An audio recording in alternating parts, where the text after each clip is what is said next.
Booni maaf rajjeefte sababni maa inni eennutu duuba harka qaba ragaa qabatamaa waan isinitti mu qaba hanga dhumaatti na faana tura viidiyoo sheer walii godha gaafa isin viidiyoo dhumaa waraabde ufajjeesuuf deemaa nagaatti isin jaaladha ummata kiyya bakki boqonnaa kiyyaa bakka san jettee gaafa isin murtee fi murteessitee aada harka qabattee dhaabattu ummanni abaaramaan komantii abaarsaa komantii fokkisaa komantii lubbuu namaa balleessisu nama jalatti barreessu komantii san isinii dubbiseeti gara dubbii dhumaatti waliin deemna komantiin jalqaba irratti ani arge waan garaa nama nyaatu achitti walgarra anis dhufaan jira wallahi tunis uf jibbitee jirti ufajjeesuuf daaf deemti obboleettii tiyya bakka sanitti boqonnaan hin jiru jireenya lafa kanarraa irratti yoo sitti mijatuu baate harri boruu miti kaleen har'an taatu jabaadhu hojjedhu obsa qabaadhu boru jijjiiramta komantiin itti aanu dafii deemiidha jibbee mucayoo tana yookaan jibbitee akka isin asirraa deemtuuf jarjara keessa jira jechaadha inni itti aanu congratulation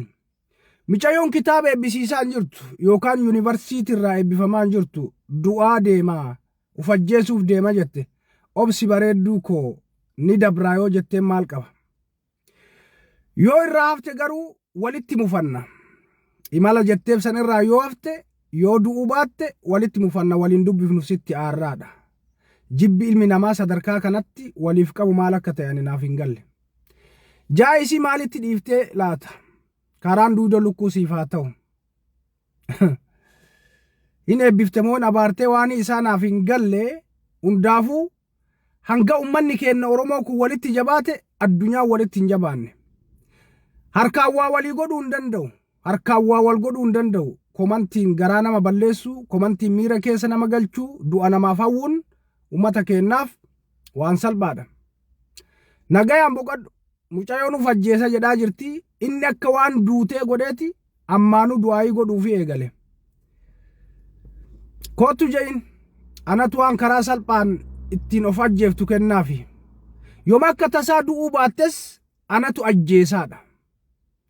minno brother waan nama hawwitu dhabdee waan ittiin nama ajjeeftu nama hawwita yooma hanga feete badaa'oo taate gaarummaaf keessaallee yoo dhabde afaan kee walitti yoo qabatte maal rakkoo qaba keessattuu nama du'aa jira ufajjeesuuf deema jedhu irratti waan akkanaa gochuun yidabbraal garuu sammuu hin qabdan osoo sammuu qabaattanii waan akkanaa hin yaaddan waan akkanaa hin dubbattan barnoota hin qabdanii barnoota baradhaa ilaalcha namummaa hin qabdanii namooma hin qabdanii nama ta'a akka namaatitti yaada gaafan isiniin jedhu natti aartan congratulation jennee jirra abbo jettituunis baga gammaddee du'a kee murteeffattee deemuu keetiif baga gammaddee homa hundaafuu amma dura viidiyoo tokko irratti hojjedhee ture hedduun keessanii arrabsitanii ni xiqqeessitanii mucayoo tana sadarkaa isiin hin qabne waan isiin hin goone irra keettanii jireenya ofii jiraachuu jirti isin hin tuune isin bira hin geenne dhiisaa Oromootiyya yoo waa godhuu fi hin dandeenye arrabaan irraa ta'a waanaa godhaa isin hin jenne yoo dandeettan fooloo godhaa yoo dadhabdan dhiisa arrabaan irraa godhaa isin hin jedhe argitee waan dhufuuf taa'u waan as deemu akkanumatti ilaalee argani baga gammaddan warroonni jireenya isii jibbitan warroonni jireenya namaa walumaa galatti jibbitan baga gammaddan cidha godhadhaa amma shaamaa lokkosaa mana keessa deemaati dannasaa homa hundaafuu ammas mucayyoon tun ol baatee dubbattee du'aan jira ufajjeesaa jira jetteetti deemte akka waan namni biraa isii ajjeesetti fudhattanii nama biraa yakka keessa galchuudhaaf warroonni bakka poolisaa buutanii dubbii qottan dhaabadha yooma waldhabbiin jiraatte namni waldhaba ni dogongoraa walitti balleessa fixachuun ammoo waan jiru dhimma san keessa galtanii waan biraa uumuudhaaf yaaliin isin godhaa jirtan ni dabbiraal irraa dhaabadhaa please